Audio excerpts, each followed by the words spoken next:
इनकी व्यवस्था में जो संसाधनों का वितरण गलत तरीके से हुआ, गैर बराबरी कांड हुआ, जो गरीबी हमारे लोग झेल रहे थे, उन दिनों में जाके और तमाम तरह के धार्मिक आयोजनों में जाके शायद हमारी मुक्ति हो जाए। अपनी गरीबी को खत्म करने के लिए, अपनी बेरोजगारी को खत्म करने के लिए, अपने परिवार में जो बीमारी आ गई है उस बीमारी को खत्म करने के लिए वो इस बाबा के पास जाते हैं। और ये बाबा हमारे दिए हुए पैसे से पलते हैं, हमारा खाके अगर कोई पाखंडी हमें आंख दिखाएगा तो याद रखना, इलाज कर दिया जाएगा। ये बताने के लिए छला हुआ है। हम इनके आप पैसे देते हैं, आप चेक करो। और मैं तो चैलेंज से कह रहा हूं कि बदले की सरकार तुम्हारी एक एक संपत्ति की जांच न कराई, तुमने किस तरह हमारों की जमीन दवाई किस लोगी, तब मैं तुम्हें बताऊंगा। याद रखना, क्या तुम अभी की सरकार के करने का काम पुलिस के लोगों का था। ये बैठे तमाशा देख रहे, तनख्वाह हमारे लोग टैक्स देते हैं। सफेद शर्ट और लाल पैंट अगर तुम्हारे पास कोई 10 साल का बच्चा पास हो तो उसको मत में ले आओ। उसकी माँ आ गई, उनको परेशान है, या बाबा की पर्ची की जरूरत नहीं है, आपकी पर्ची से काम हो जाएगा। देखो अपनी निगाह करके, 10 साल का बच्चा है, प्रिंस कहाँ है, ले आओ ले आओ। अरे हमारा पर्चा तुम चिंता मत करो, बैठ जाओ, आ जाएगा आ जाएगा। प्रिंस आ जाएगा, तुम्हें भी प्रिंस बनना है, देश में बैठ जाओ। ये लड़ाई तुम्हें प्रिंस बनाने की लड़ी जा रही है, चिंता मत करो। चुप हो जाओ, चुप हो जाओ, बात सुनो, गौर करो। फिर इसलिए ये हमारे लोगों को झूठे आश्वासन देते हैं कि हम आपकी जिंदगी में जो परेशानी दिखाने का काम करते हैं। अब मैं आपसे कुछ और बात करूं, मैं इन पे आऊंगा। आपको रहने की व्यवस्था करता है नहीं करता बताओ। गाय पालता है तो उसके रहने की व्यवस्था करता है नहीं करता बताओ। अगर बकरी पालता है तो उसके रहने की व्यवस्था करता है नहीं करता बताओ। पानी दे रहा है, दे दो भाई पानी। ये सरकारें आपको कुत्ता बिल्ली गाय बकरी से भी ज्यादा कमजोर मानती है। इसलिए इनको नहीं लगा कि जब बरसात आएगी इनके घर चुनेंगे। ये बहनें जिनके सम्मान की बात करती है कहां रहेंगी, ये माए रात में जब बरसात आएगी कहां जाएगी जब मकान चुनेंगे। इन्होंने आपकी परवाह नहीं की, ठीक है। इसलिए हमने कहा कि डेटा तैयार करो और हर जिला मुख्यालय पे हम लोग आंदोलन करेंगे।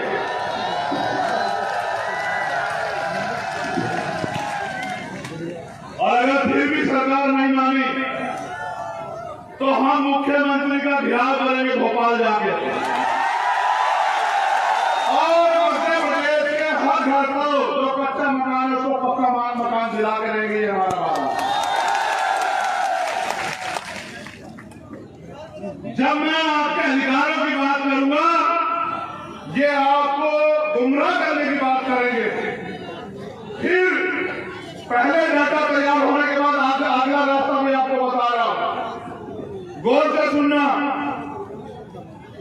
इस देश की सारी सरकारी जमीनों पे, क्योंकि आजादी के बाद मैंने आपको कहा कि किसी को अवसर नहीं दिया गया कि वो अपने पैरों पर खड़ा हो जाए, वो सारी सरकारी जमीनें हमारी है। काशीराम साहब हमारे नेता जिनकी जयंती हमने मनाई अधिवेशन के रूप में, वो कहते थे जो जमीन सरकारी वो हमारी। इसलिए हम जो अगला आंदोलन चलाएंगे, हमारे नेता लोग सुन लो कि हर व्यक्ति को खेती करने योग्य भूमि मिलनी चाहिए, हर परिवार को जमीन मिलनी चाहिए। आंदोलन हम लोग चलाएंगे। मेरा अंतिम लक्ष्य इस देश के बहुजन समाज को उसके अपने पैरों पर खड़ा करना है। वो जो हाथ फैलाता है हर चीज के लिए, बिटिया की शादी करनी हो उधार लेगा, अपने बच्चे को पढ़ाना हो उधार लेगा लोन लेगा, मकान बनाना हो उधार लेगा लोन लेगा। मैं आपका हाथ फैलाना बंद करवा दूंगा, मैं आपका हाथ ऐसे करवा दूंगा। आप लोग याद रखिए, आगे बढ़ो। ये आंदोलन दूसरा आंदोलन है। हमारा तीसरा आंदोलन चलेगा। उसके बाद हर परिवार को एक रोजगार मिलना चाहिए। हमारा आंदोलन इसको मध्य प्रदेश में चलेगा दूसरे आंदोलन के बाद।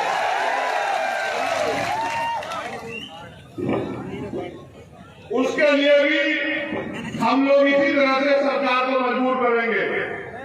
फिर आगे बढ़ो। अगर ये सरकार नहीं देगी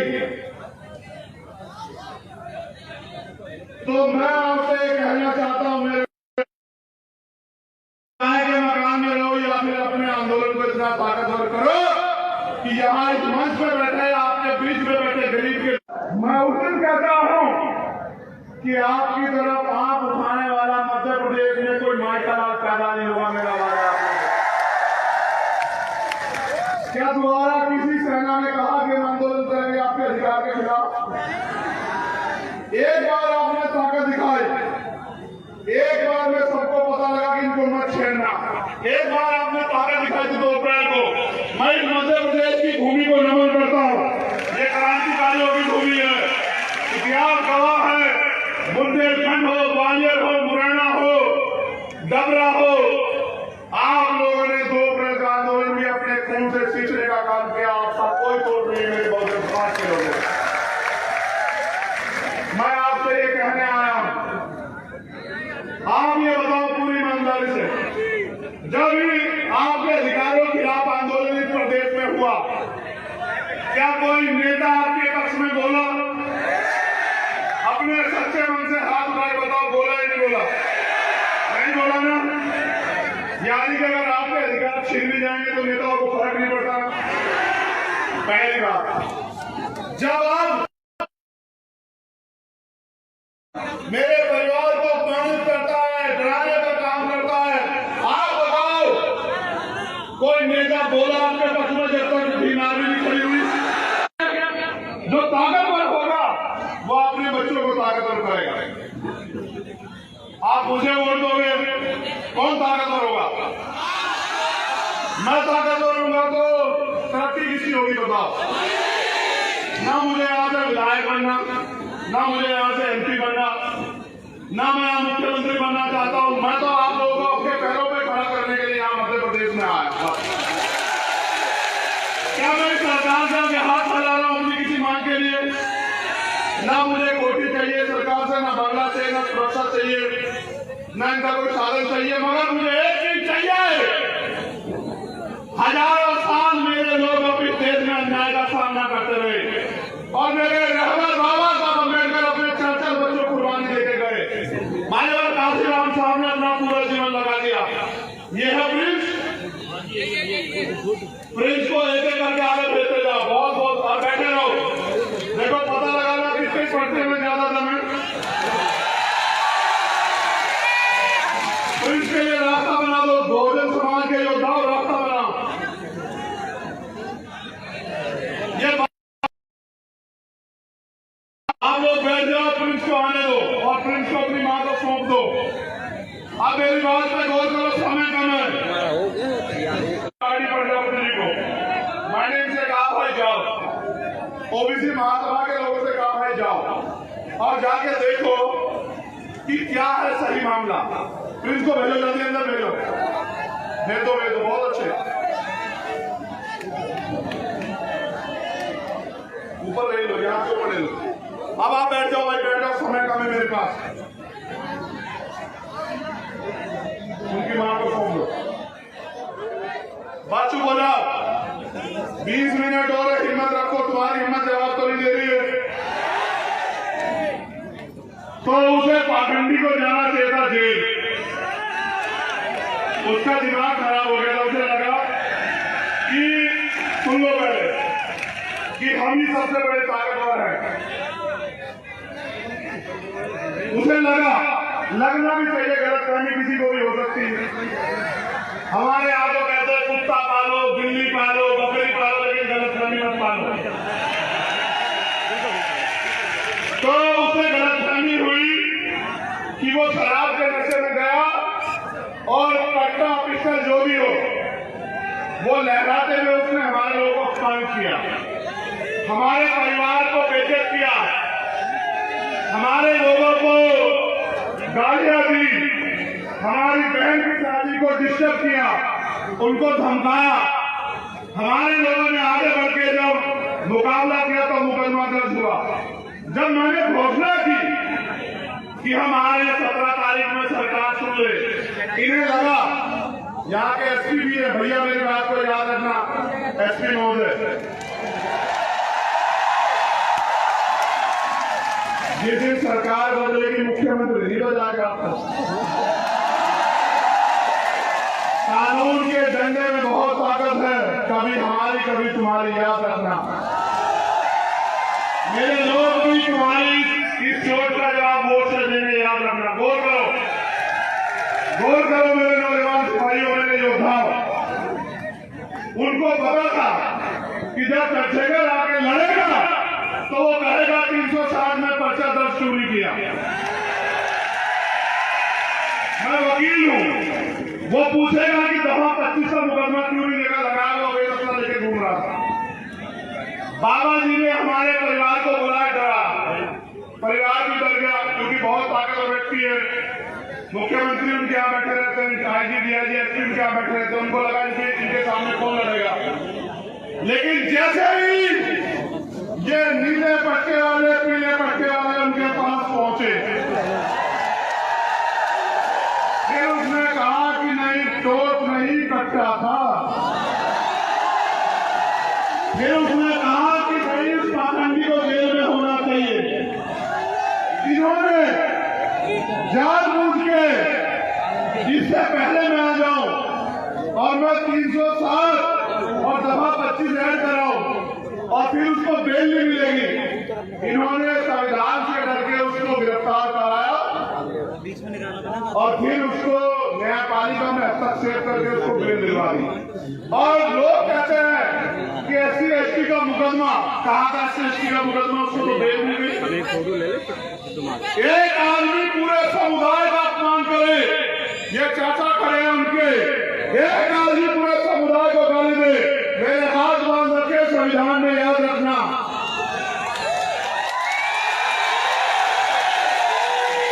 अगर संविधान को न मानता तो तुम्हें बताता कि अपमान कैसे किया जाता है, याद रखना मेरी बात। बाबा साहब अम्बेडकर का खून हूं, संविधान को मानता हूं, इसलिए मैंने कहा कि संवैधानिक रूप से लड़ेंगे।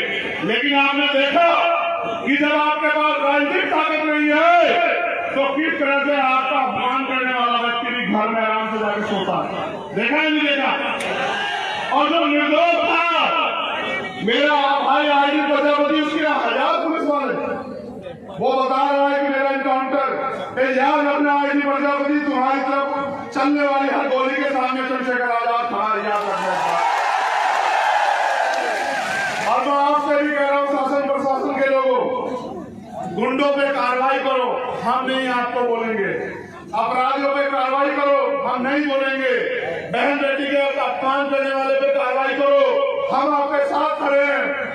लेकिन अगर सत्ता के नशे में हमारे लोगों, निर्दोष लोगों पे कार्रवाई करोगे तो आपके दफ्तरों पे ताले लगा के ये असंवैधानिक काम आपको नहीं करने देंगे कुर्सियों बैठ कर, ये बिना सत्ता के आपसे कह रहे हैं। मैं चाहता तो ये सभा यहाँ नहीं, ये एसपी साहब के दफ्तर के बाहर होती, उनको एहसास हो जाता मुकाबला करके। अब एक और बात सुनो, गौर करो, जब तुम पे ताकत नहीं है, मैंने कहा कि हम आदिवासी भाई को मुख्यमंत्री बनाएंगे। इन्होंने मेरे आदिवासी एक बहन को, उसके साथ अन्याय हुआ वहां इंदौर मऊ में, उसकी हत्या कर दी गई। कितनी लाशें उठाओ वहां, मुझे बताओ। हत्या करने के बाद जब हमारे लोग प्रोटेस्ट करने के लिए आए सड़क पे तो गोली चला दी, एक भाई की जान चली गई, कई भाई घायल है। जब हमने आईजी डीआईजी से पूछा तो उन्होंने कहा हमने आदेश नहीं दिए। यहां प्रोटेस्ट तो सारी जाति धर्म के लोग करते हैं, गोलियां हमारे सीने पे क्यों? इसका जवाब इस सरकार को देना पड़ेगा। आदिवासियों की हत्या हम लोग नहीं होने देंगे, सरकार को जवाब देना। आपने देखा कि सत्ता के संरक्षण में किस तरह गुंडे खुलेआम घूमते हैं और किस तरह हमारे निर्दोष लोगों पे गोलियां चलाई जाती हैं। मैं आपसे पूछना चाहता हूं, क्या आप मध्य प्रदेश में गुलाम है? अगर आप गुलाम नहीं हो तो जो गुलामी की बेड़ी आपके पैरों में पर डालने का काम किया जा रहा है, उनको काटने के लिए तैयार हो जाओ मेरे नौजवान साथी। क्या आप नहीं चाहते कि यहाँ हम लोग स्वाभिमान सम्मान से जिए मध्य प्रदेश में? क्या आप लोग नहीं चाहते कि किसी बहन का अपमान न हो? बताओ, चाहते नहीं चाहते हो? क्या आप नहीं चाहते आपको रोजगार मिले? क्या आप नहीं चाहते महंगाई खत्म हो? क्या आप नहीं चाहते कि आपको पक्के मकान मिले? क्या आप नहीं चाहते कि आपको जमीन मिले? कौन दे सकता है ये तो आपको बताओ। वोट उनको दोगे, मैं कहां से दे दूंगा? देखो, जब एक गरीब का बेटा अपने लोगों की लड़ाई लड़ने के लिए खड़ा होता है तो बहुत लोगों को तकलीफ होती है। ये आपके बीच का प्राइमरी स्कूल के हेडमास्टर का बेटा आपकी ताकत से आपने इतनी ताकत दी, आपने सम्मान दिया कि आज इनकी आंखों में चुभने लगा है। मैंने कभी आपको निराश नहीं किया, आप जानते हो नहीं जानते इस बात को। मैं पहले कभी आपके बीच ये भी कहने नहीं आया कि मुझे वोट दो, लेकिन आज मैं आपसे कहना चाहता हूं कि मैं इस लड़ाई को जीतना चाहता हूं मेरे लोगों। आप बताओ, क्या आपको आपके खून पे भरोसा नहीं है? क्या आप नहीं चाहते कि अब आपको स्वाभिमान सम्मान का जीवन मिलना चाहिए? आप नहीं चाहते एससी एसटी ओबीसी के कर्मचारियों को प्रमोशन मिलना चाहिए? आप नहीं चाहते कि बैकलॉग भर के आपको नौकरी मिलनी चाहिए? क्या आप नहीं चाहते सरकारी ठेकों में आपको लाइसेंस, सरकारी ठेकों में आपको आरक्षण मिलकर आपको अवसर मिलने चाहिए? इसका एकमात्र रास्ता है जो माननीय काशीराम साहब ने दिखाया कि आपको बहुजन समाज में भाईचारा पैदा करके, जैसे मैंने इनसे कहा, आपको एक तो अपना दिल बड़ा करना पड़ेगा। जाति हमारे महापुरुषों ने तो नहीं बनाई, जाति हमें बांटने के लिए बनाई गई। हम इस बात को जानते हैं, मानते हैं।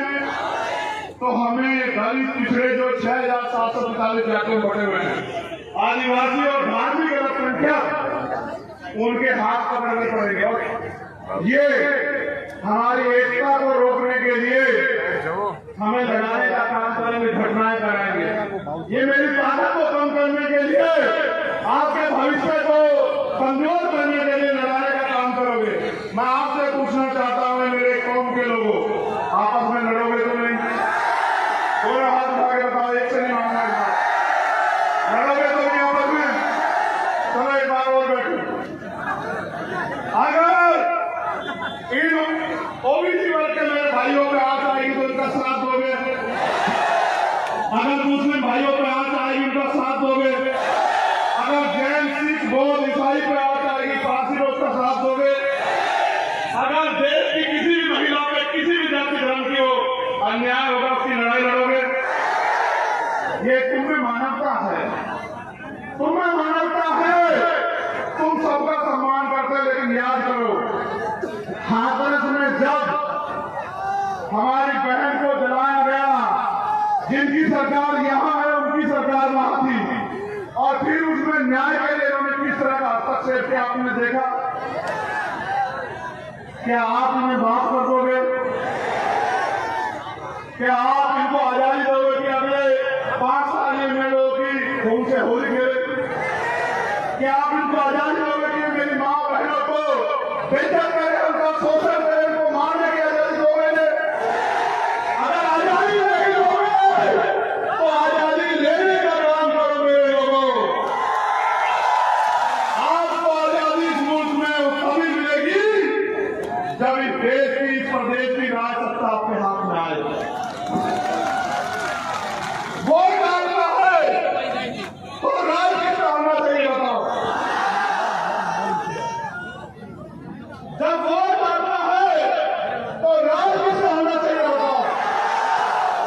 जब आपका राज आएगा, सोचो आपका राज आएगा तो यहां अगर सभा होगी तो कुर्सियां लगी होंगी या जमीन पर बैठना पड़ेगा बताओ?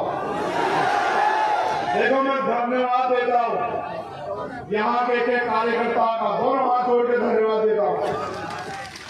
आपने अपने पैसे का सही प्रयोग करके सभा को सफल बनाया। आपने जवाब दिया उनको जो ये कहते हैं कि एक गरीब का बेटा आगे नहीं बढ़ सकता, उनको जवाब दिया। आप मोटरसाइकिल पे आए, पैदल आए, मैं जानता हूं, मैंने देखा वहां भूखे पेट आए, मैंने देखा भूखे पेट आए, उन्होंने देखा।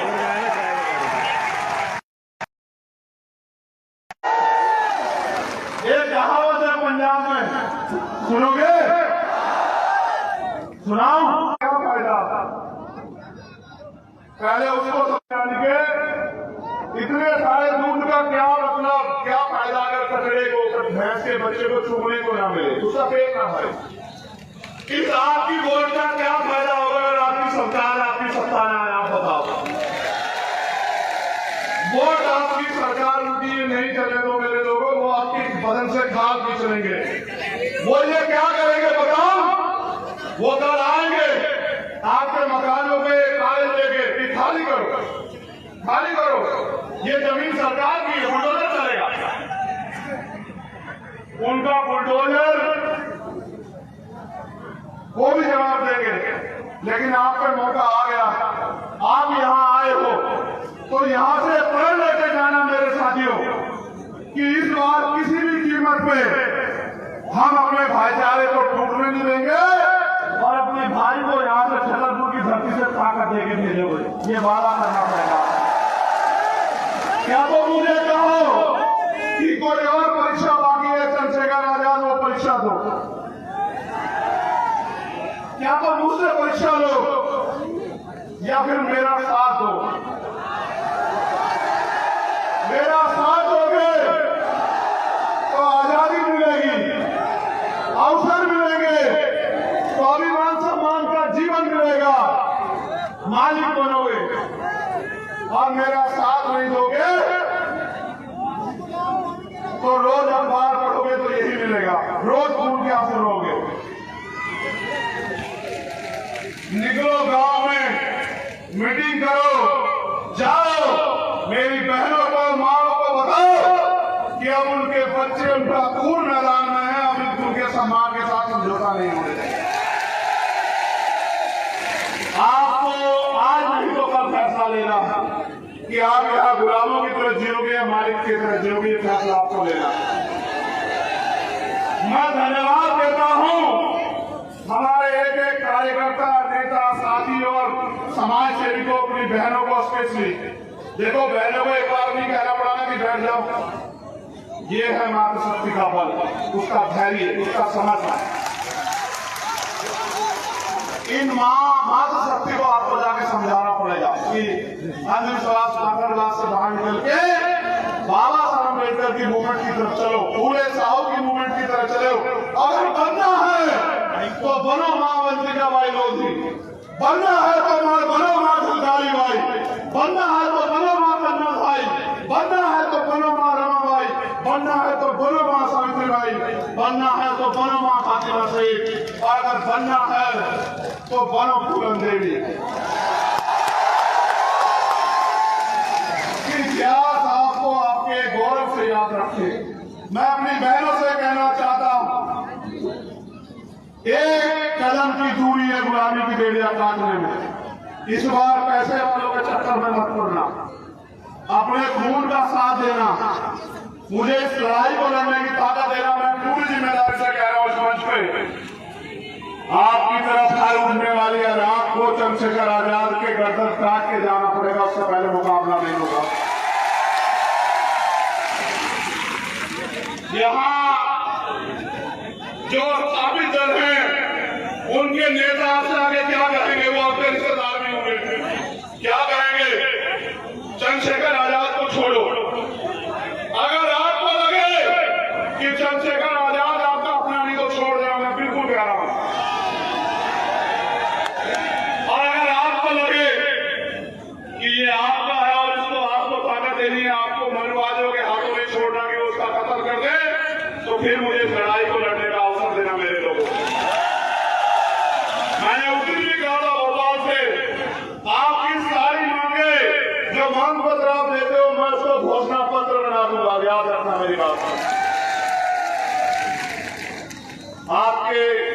चेहरे की उदासी, आपकी परेशानियों को मैं सीख लूंगा। मैं धन्यवाद देता हूं हमारी लीडरशिप को यहाँ की, वो बहुत मेहनत करते हैं। मैं उनकी एकता का धन्यवाद देता हूं। ये चाहे सागर वाले हों या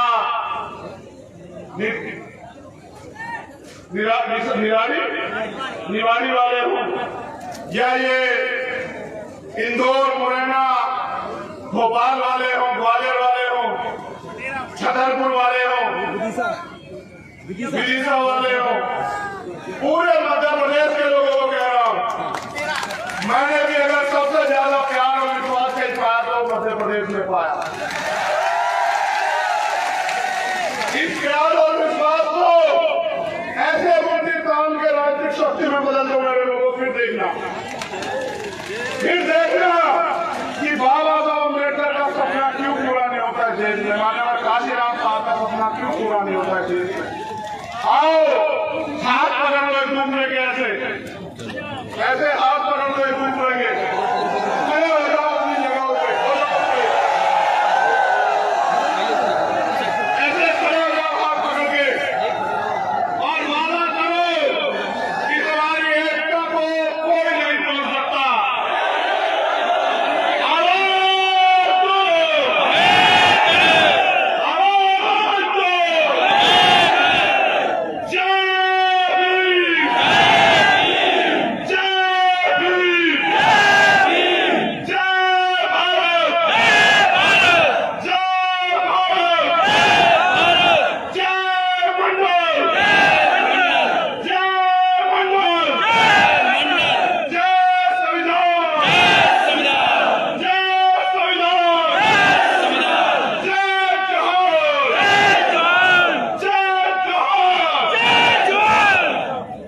मध्य प्रदेश ग्राम कोटवार संघ ने मुझे ज्ञापन दिया है। मध्य प्रदेश के समस्त कोटवारों को नियमित चतुश्रेणी कर्मचारी घोषित करने बाबत मैं इनका समर्थन करता हूं। इनसे भी कहता हूं आप हमारे साथ खड़े हो जाओ। आप मामला है छतरपुर का ग्राम हमा में स्थित गोकुल में महेश रंजन की भैंस हमारे खेत में मूंगफली की फसल उसने खराब कर दी और इनके साथ अन्याय हुआ है। इनका मुकदमा लिखा है। इनको आरोपी गिरफ्तार नहीं हुए, इनको जान से मारने की धमकी दे रहे हैं। वरिष्ठ पुलिस अधीक्षक इनका संज्ञान ले, इनकी मदद कराएं। एक और मामला है श्री 1008 बिहारी नू मंदिर बंदोरा कला में दुकान बनवाने बाबत इनकी भी मदद करें। एक मामला है ये हमारे पिछड़े वर्ग के लोग इनमें आपस में झगड़ा हुआ है। मैं तो ये चाहता हूं कि इनके मामले को निपटा दिया जाए, बहुजन समाज के लोग आपस में न लड़े और अगर कोई अन्याय कर रहा हो तो कानून संबंध उसकी लड़ाई को लड़ा जाए। इनकी मदद करें हमारे प्रदेश अध्यक्ष, ये छतरपुर पुलिस के लिए सीट में जाके कार्रवाई कराएं। एक और मामला है जो पन्ना पुलिस के लिए है। ये तो पन्ना जिला नहीं है मगर हमारे नेतागण उससे भी ध्यान दें और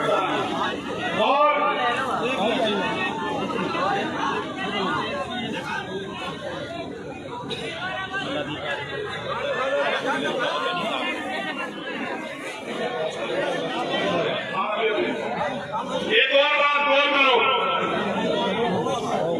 ऐसे हाथ करो।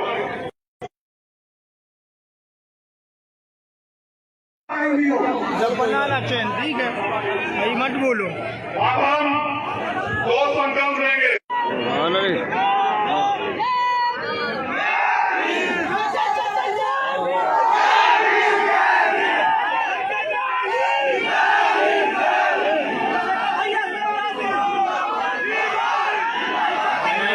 वो खड़ा है, वो बोल रहा भैया से मिलूंगा मैं, भोपाल गया था।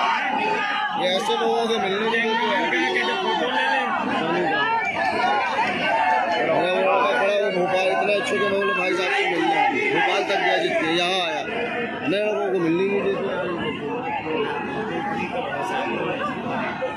हम भारत के लोग भारत को एक संपूर्ण सर्वोच्च संपन्न समाजवादी आत्मनिर्भर लोकतंत्रात्मक गणराज्य बनाने के लिए तथा उसके समस्त नागरिकों को सामाजिक, आर्थिक और राजनीतिक न्याय, विचार, अभिव्यक्ति, विश्वास, धर्म और उपासना की स्वतंत्रता,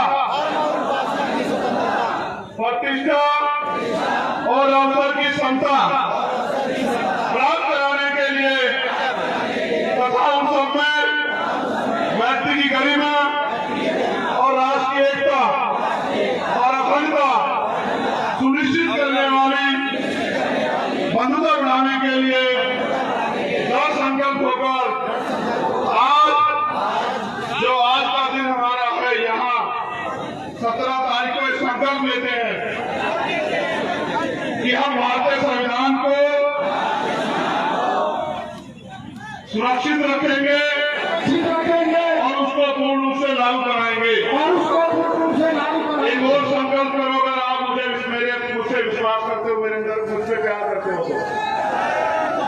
कि हम SC, ST, OBC माइनॉरिटी के लोग आपस में नहीं लड़ेंगे, आपस में नहीं लड़ेंगे, क्योंकि दुश्मन साजिश करके लड़ा के हमें बांटने का काम करेगा, हमें भटका नहीं, हम सदियों से भटके आए। अगर आप इन धामों में